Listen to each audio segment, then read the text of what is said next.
Incidentally, I was a private pilot, so I have some familiarity with the airspace. It glided over my house, and there was We saw absolutely no noise. what I thought to be a kind of a boomerang shape.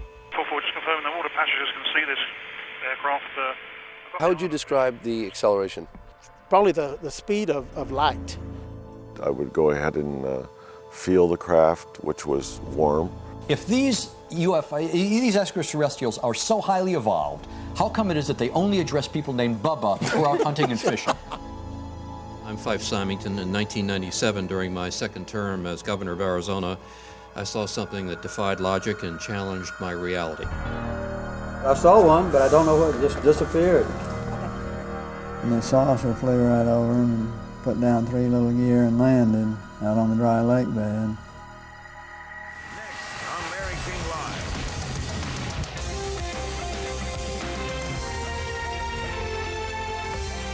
On Monday, former high-level government employees, military officials, and pilots from all over the world will come together.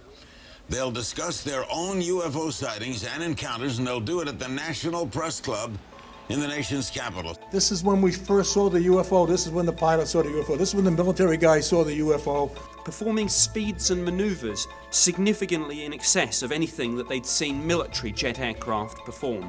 Physical traces on the ground from the craft were confirmed by the local police.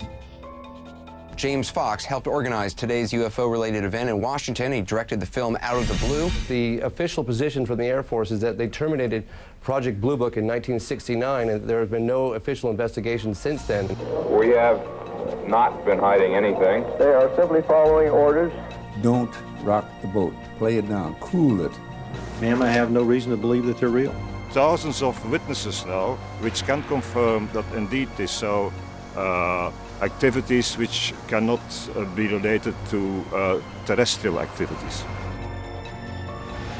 It's not going to be, as I say, disclosure with a big D. Right. It's going to be disclosure with a small d.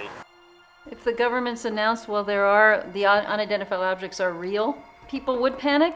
I cannot say yes, but I cannot say no. Why do you think the Air Force doesn't want this out? I wish they would. If the Air Force is listening tonight, why don't you tell us the truth? There are people who said they saw things, and whenever that happens, they deserve at least an investigation, it seems to me. I think it's time to open the books. It's time to find out what the truth really is that's out there. It went at a 45-degree angle away. We ought to do it really because it's right. My response was we could land all 40 of our B-2 bombers on the wing of that craft. We ought to do it because the American people, quite frankly, can handle the truth. I know what I saw, and I get very upset, and I was wondering why they won't find out what it was. And we ought to do it because it's the law.